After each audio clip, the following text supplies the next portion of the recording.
Who are the three best sophomores in the NBA next season? And what do each of them need to do to take that leap? I'll break that all down coming up next.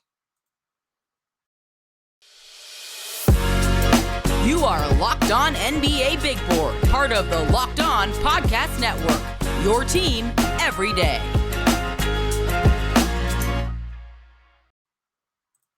And this is the Locked On NBA Big Board podcast. Thank you for tuning in. Thank you for making this show, this podcast, your first listen today. I hope that's the case every day. We're back to 5 days a week doing that content, getting it out because basketball is almost here. I know we're all enjoying football, but NBA is almost back. I think preseason starts tomorrow with the Warriors overseas in Asia doing a preseason event, playing a couple games there. And then college basketball also right on the horizon. So all of our stuff, all the things we follow are coming up, and we are very excited to follow the rookies, the second-year guys in the NBA, as well as next year's NBA draft class. But my name is Sam Ferris. You can follow me on Twitter at Draft Dummies. I'm a credentialed NBA draft analyst. I got my credential to go to the game in Las Vegas next week between Scoot Henderson and Victor Wembanyama. Excited to be there. Very excited to see those games. Victor Wembanyama has looked fantastic. I've had those top two guys as my top two on my big board for a while, as most have, and it's an exciting event. So excited to see that play out. But with the NBA kind of underway, taking a lot of headlines right now, I wanted to do an NBA show today. And the way that I wanted to do it is I'm going to tell you who I believe the three best sophomores are. So the guys that were rookies last year in terms of long-term perspective. And what I'm going to do for each is quickly list for each guy their stats last year, what I project their stats to be next year. But then the main thing I want to do is point to one or two areas, specifically looking at stats in terms of what I want to see from those guys, from each of the three guys next season. And so without further ado, the three guys today that I'm going to hit on are Jalen Green, Cade Cunningham, and Evan Mobley. You'll hear other names thrown in there like Scotty Barnes, and I think Franz Wagner to me is a very, very close omission. If I were to move it to four, Franz would be the fourth guy, and then Scotty Barnes would be the fifth guy for me. But I wanted to be able to break down a little bit on each, so only time today to hit on three guys. And I've always been a little bit higher on Jalen Green. I think he was slept on, and what he did second half of the year last year was slept on. To me, I think it's really close. I view all three of these guys in the same tier. I wouldn't be shocked if 10 years from now, looking back, if really it breaks any way between the three of them. I really wouldn't be surprised. I won't argue with you on the order that you have these guys in. But to me, these are the top three guys. For this exercise, I'm going with Jalen Green because he's been the guy that I kind of differentiate myself a little by having him number one, and I believe strongly in him, and I'll kind of get into why in a minute. But last year, averaged 17.3 points per game, 3.4 rebounds, 2.3 assists on about 42.5, 34, 80 splits. So about 42.5 on from the field, 34 from three, 80 from the free throw line. But as I alluded to, over the second half of the year, I think it was slept on because he did struggle early on. So I kind of went to the game log and found, what was his best sequence, or what was his best run of games throughout the year. So if you look at his last 33 games of last year, so almost half the season, he averaged 20 points, 3.3 rebounds, 3.3 assists on 48, 39, 76 splits. So like the efficiency really went up and the raw numbers went up to average over 20 over the course of almost the second half of the season on that efficiency. I don't think he got enough credit for that. Now, because the rookie class was so good, he wasn't going to win Rookie of the Year. And I'll tell you later on who I believe should have won the award last year. But for me, when I look forward to next year, the numbers that I'm projecting for him, I think he's going to make a scoring jump. I'm saying 21.5 points per game, and then around 4 rebounds, 3 assists on something like 45, 37, 82 splits. So I think basically what I'm expecting is to see a continuation of his second half of the season. He's talked repeatedly in interviews I've heard with him that he just didn't have that confidence or know where to get to his spots early in the season. And frankly, I can't really blame him. If I were to play in the NBA as a rookie, it would take me a while to find my confidence too. So that's not surprising. And I think if you watched him, you could see it click for him. The confidence just turned a corner, and there's no reason why that should not continue. And so kind of expect pretty similar to what we saw from him second half of the year. Now, 39% from three, we can quibble about whether he'll match that. I've got him about like 37%, but close to 22 points per game. And if you look at those numbers that I'm projecting, 21.5 points, 4 rebounds, 3 assists, very, very similar numbers to what Anthony Edwards did in his second year. And I view those guys as very similar level prospects at the same age. And I actually slightly do prefer Jalen Green. But I think the interesting part here that I want to do for each guy is what do I want to see from them next year if they are to make kind of that leap to the next level. And so when I look at Jalen Green, he's a shooting guard, right? And he's an elite prospect for a shooting guard. This might be disrespectful. This might be me being higher on Jalen Green than most everybody else. I think Zach LaVine right now is, it's not, like Zach LaVine is not quite Jalen Green's floor, but I think it's kind of a almost realistic floor for him at this point. Like he's just that level of a prospect. And in terms of how his game will end up, because the scoring is there, the shooting is there, the efficiency, the athletic, physical tools, that prototypical two guard. But if Jalen Green is to be as good as I think he can be, basically there's kind of two main paths that he can go down to reach like a next level above those really good shooting guards, whether it's a LaVine or a Bradley Beal. Like you can be a top 20-ish player in the NBA if you're in that mold.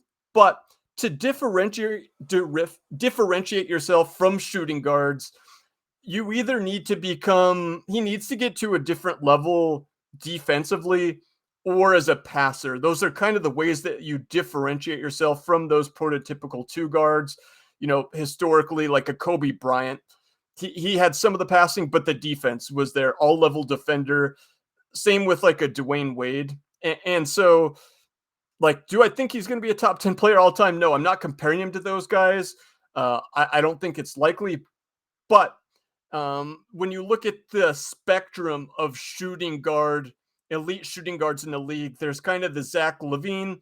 And then, in my opinion, he's got to really improve as a passer or as a defensive player to really get to the next level above just being a very good shooting guard in the Zach LaVine mold. So digging into the numbers last year, let's talk about the passing really quickly first, and then I'll hit on the defense. First half of the season last year, he posted a 12% assist rate with a 14.5 turnover percentage. That turnover percentage was too high. Like it was in the bottom 20% in the NBA.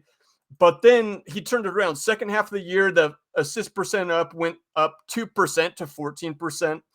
Decent bump there. But the big improvement for him was he bumped the turnover rate all the way down to 9%. So he went in terms of turnover percent, when you look at first half of the year versus second half of the year, he went from bottom 20% to borderline right there at top 20% in the NBA. So to see him figure out how to take care of the ball, that was a big improvement, and that was an easy way to add value. but I also want to see him take some risks as a passer at the same time and really improve as a passer. I think that is a possibility from him. So that's something, those numbers will be something I'll keep an eye on next year. In terms of the defense, it's a little bit harder to dive into specific numbers defensively, but you have to look at the physical profile first. We know he's a freak athlete, like explosive. He is an elite athlete, as elite as you'll find. And he's also been listed now at 6'6", and he's also talked about apparently gaining 10 pounds over the offseason, which is great as long as that doesn't really affect his athleticism, because that's what makes him like a superhero on the court right now. That's what his superpower is that elite nuclear athleticism. So I really hope that that doesn't compromise that. I don't expect that it will, but him adding some strength and just continuing to fill into his frame is important. And just from an eye test, obviously I've talked about how much his game improved down the stretch, second half of his rookie year. I do think that just anecdotally, eye test, that his defense also really improved. I think he was one of the Rockets' better perimeter defenders last year, down the stretch especially. And just with those tools, especially as he continues to fill into his frame, like he's got the tools to be at least a good defender. It's just how much he buys into it. And I think he's shown that he wants to do that. He's talked about that. And it's just been like 1 or 2 days of practice. But Steven Silas has mentioned Jalen Green as one of the standouts. So just to summarize quickly, with Jalen Green, it's got to be on top of the natural development. He's going to improve in all aspects next year. Like I said, I expect or am projecting a 4-point per game improvement next year. But to differentiate himself from other good shooting guards, I want to see either the passing or the defense. I think it's more likely that the defense takes a leap. But those are a couple important aspects that I will be watching with him next year. All right, we got to get into a break, but coming up next, the number 2 guy that I want to hit on is Evan Mobley. So we'll get to that coming up next. But first, we have to hear a word from our sponsor, which is BetOnline. BetOnline.net is your number 1 source for football betting info this season. Find all the latest player developments, team matchups, news, podcasts, and in-depth articles and analysis on every game you can find. As always, BetOnline remains your continued source for all your sport wagering info, with live betting and up to the minute scores for every sport out there. Head to betonline.net or use your mobile device to learn more. BetOnline, where the game starts. All right, so the next guy that I wanted to hit on, to me, again, it's pick and hits between all these guys, and I've changed my mind because they're so close in my opinion. Right now, though, number 2, I'll go with Evan Mobley. I kind of wavered between Cade and Mobley, but as I dug into the numbers a little bit more, it just pointed me towards Mobley. And what I'll say is I think Mobley right now, projecting forward, is a little bit safer. Like I think his floor and median outcomes are a little bit higher, but if Cade hits kind of a 75th percentile outcome or higher, like I think his ceiling in terms of the position he plays is a little bit more perhaps important. I think his ceiling might be a little bit higher. But Evan Mobley, from a statistical point of view last year, 15 points, 8.3 rebounds, 2.5 assists on 51, 25, 66 splits. Now I'm projecting him looking forward to next year to average around 16 points, 9 rebounds, 3 assists. And you might say, well, that's not too big of a leap. And that's true because raw stats wise, it's hard to project that leap because they just added Donovan Mitchell. So more shots that went around last year will be going to Mitchell. I think Mitchell and Garland obviously are going to get the bulk of the shots. It'll be interesting to see which of those two ends up taking more shots and is the higher usage player. You would think Garland because he's the incumbent, but Mitchell's been a very shot heavy player. So yeah, in terms of the raw statistical projection, 16, 17 points, like I don't see a huge jump just because of adding Donovan Mitchell.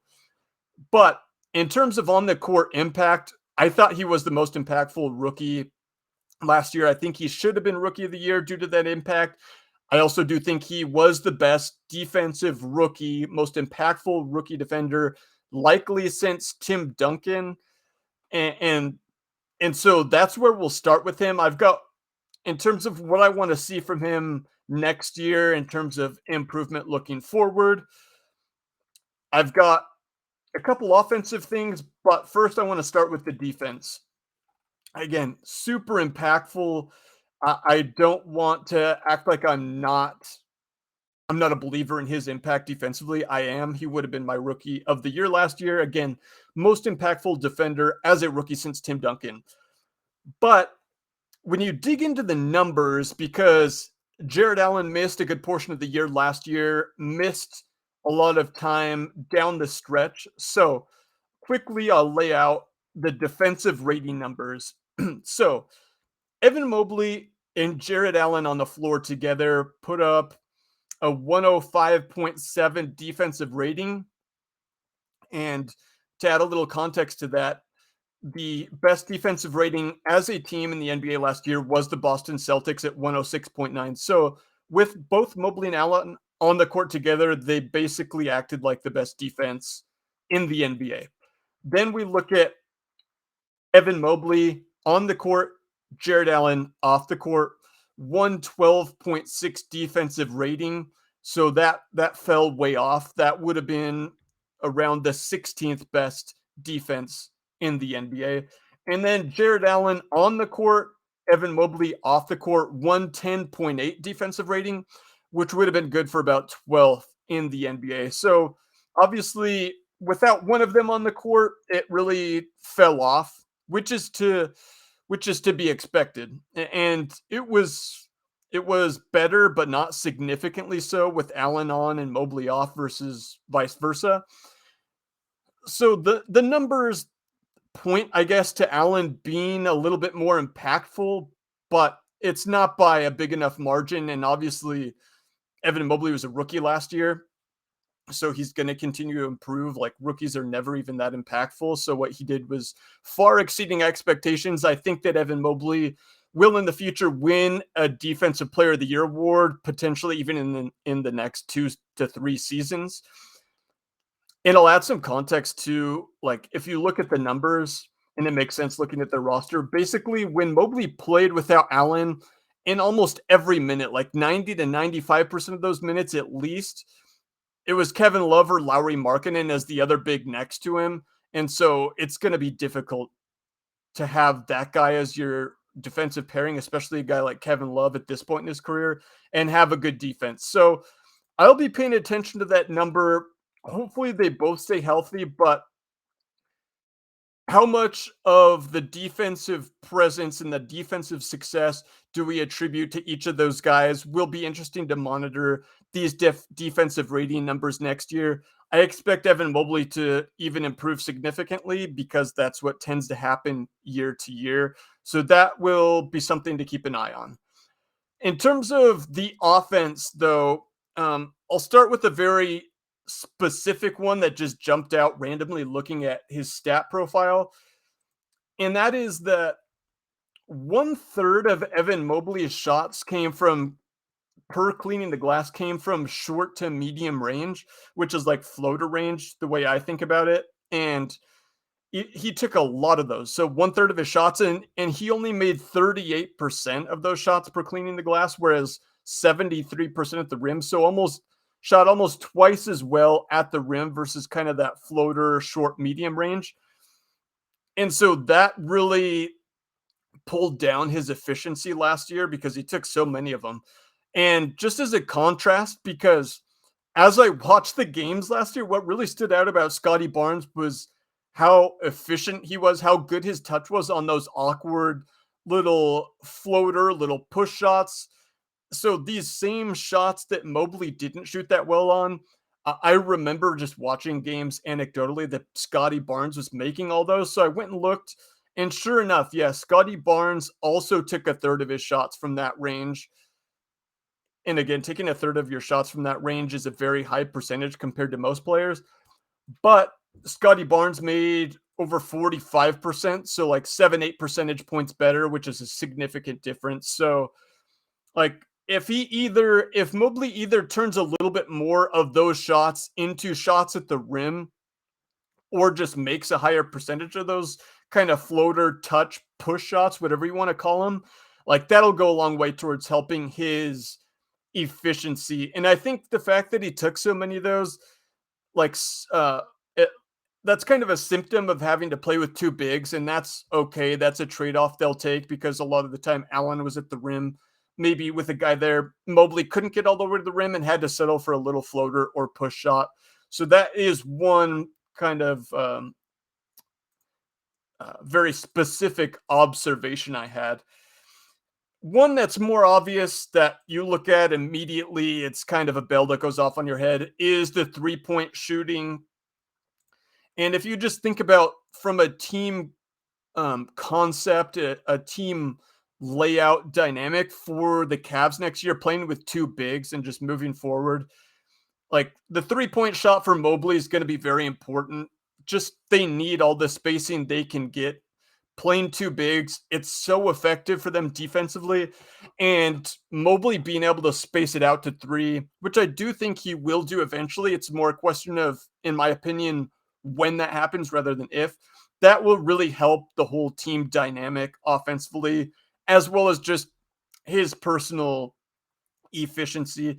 Again, shooting 25%. If you think about, if we say he just bumps that up to 30%, which is still not good at all, and also bumps up those floater shots from 38 to 42, 43%, then that efficiency is taking a big jump just by that low-hanging fruit. And then also the free throw percentage, 66%. Like he's got better touch than that. I wouldn't be surprised if that's low to mid 70s next year. And then if two of the three of those things happen that I just mentioned, then that efficiency is really going to go up. And like I said, though the raw numbers don't go up, the efficiency is kind of what's important offensively here. So those are kind of the things I looked at with Evan Mobley in terms of what I want to see from him looking forward, both on the defensive side of the ball.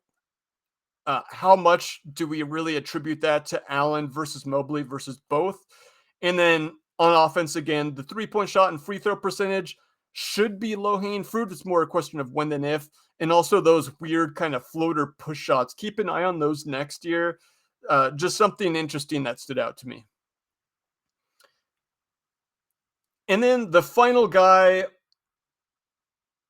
that I wanted to hit on today, Cade Cunningham. I could have him number one. I could have him number three. I've got him three here today. I'll probably change my mind tomorrow.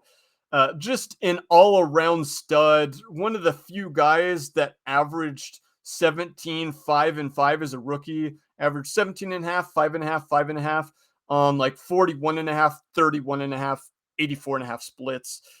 I'm projecting next year that he will average about 19.5 points, 5 or 6 rebounds, probably 6 and 6, I would say. And the efficiency is the big question with him. I'm going to project him to come in at about 44, 35, 85 splits. And when we take a step back, take inventory of the situation, I think his situation's really improved next year. When you look at the spacing around him, that really sucked last year. It was not good. But now you add in Bojan Bogdanovic on the wing. You've also got Saddiq Bey, who I think Saddiq Bey is a big beneficiary of their offseason. I think he'll be able to slide more into the spot-up shooting. I think his efficiency will improve. They can take back some of the load from him offensively. So spacing on the wings looks really good. And then they also added a lob threat in Duren, and he'll get a full season with Bagley. So they've got spacing on the perimeter, shooting the ball. They've got vertical spacing in Duren and Bagley. And then what I think is also important is Jaden Ivey, obviously, to me, was their biggest addition. I had him as the 4th best prospect, and so I love that they got him, and I think he's the perfect backcourt pairing if Ivy ends up working out. And one of the things I've said about the Pistons is very few teams have ever flipped a long-term potential team weakness, which was explosiveness / athleticism, into a strength. And the Pistons did that in one night on draft night, adding Jalen Duren and also adding Jaden Ivey. And so I'll transition this into what I want to see from Cade Cunningham next season is I'm going to get kind of specific here right off the bat. The pull-up three-point shot. So he only shot 30% on pull-up threes.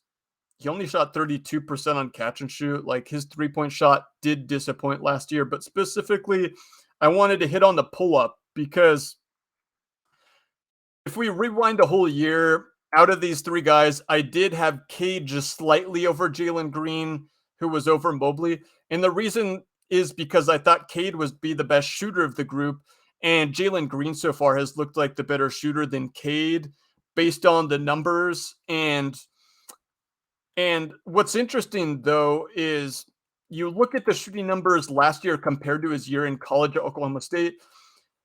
In college, he shot 46% on twos, and he shot 47% on twos last year in the NBA. In college, he shot 85% from the line. Last year, he shot 84.5% from the line, so very similar there. But then 40% on threes in college versus 31% on threes last year. So that was what was really lagging. And the 2-point percent was always a bit of a concern, but it was kind of offset by him shooting so well in college from 3. Again, shooting 40%, like, that wasn't necessarily a question mark with him coming into college, but we didn't think it would be such a strength, especially the pull-up in college looked so good. And so that was a little bit disappointing last year. So in order for that efficiency to improve, either the 2-point shooting will have to come up, obviously, or the 3-point shooting. Duh. Those are the 2 things that go into it, on top of the free throw percentage, which he's a very good free throw shooter. And because the 2-point shooting has always been a bit low the last few years, it seems more likely that the 3-point shooting would rebound. And so specifically focusing on the pull-up 3, like, to me, if you look at the numbers, if you look at the best perimeter pick and roll ball handlers, they're the best. They're generally the best pull-up 3-point shooters. Obviously, there's going to be exceptions with guys like LeBron and Luka Doncic, but you think about Trey, you think about Steph Curry, you think about Dame Lillard, best 3-point pull-up shooters.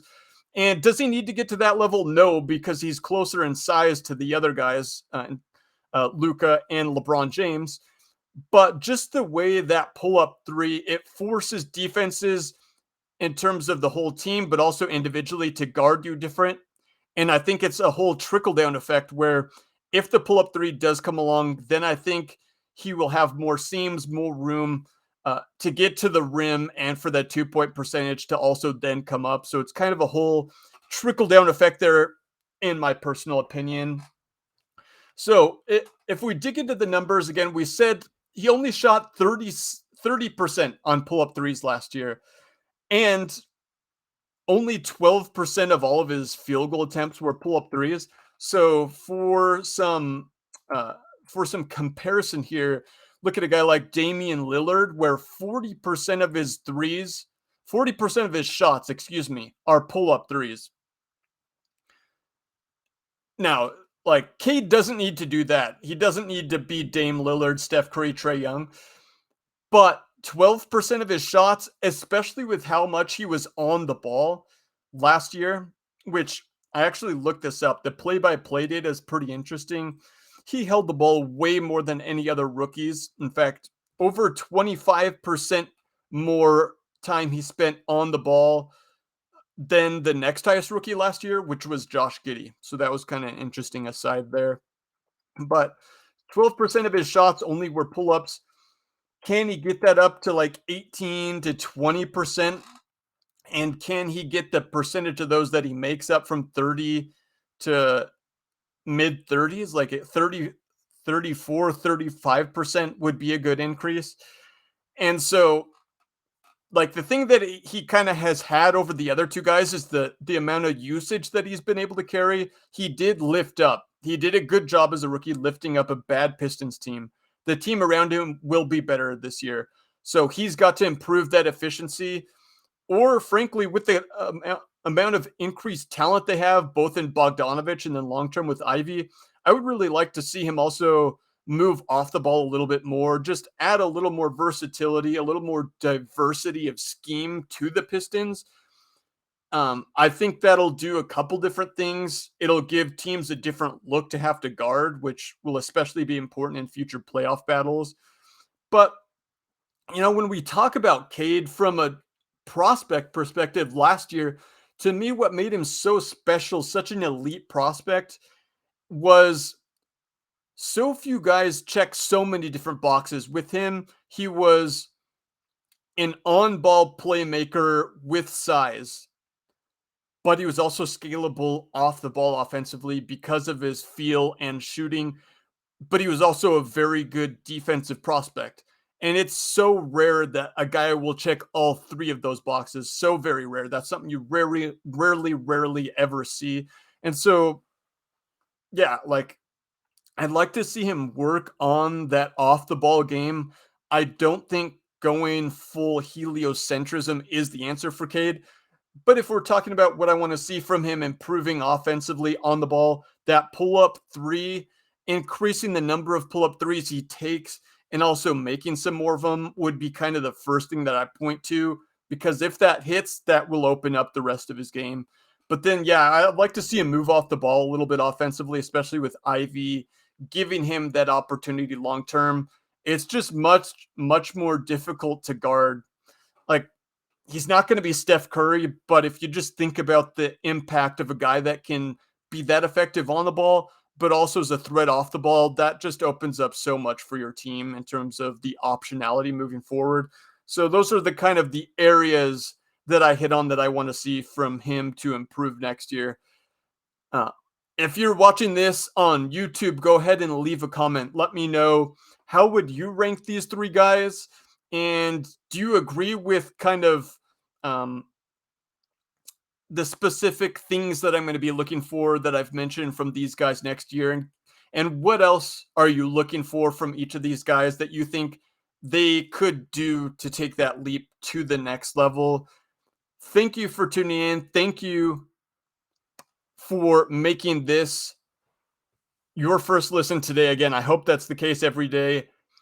Very excited to talk about this. Very excited that the NBA is back. By the time you're listening, the first preseason game might have even already occurred. So it's a great time of the year. We got football, and of course, now we've got basketball coming right around the corner. And I think that's it for me. Thank you for tuning in. I very much appreciate it. Again, leave a comment, leave a review. And if you are listening to this, or if you are watching on YouTube but want the podcast version, that is available as well wherever you get your podcasts. Thank you for tuning in. Very much appreciate it.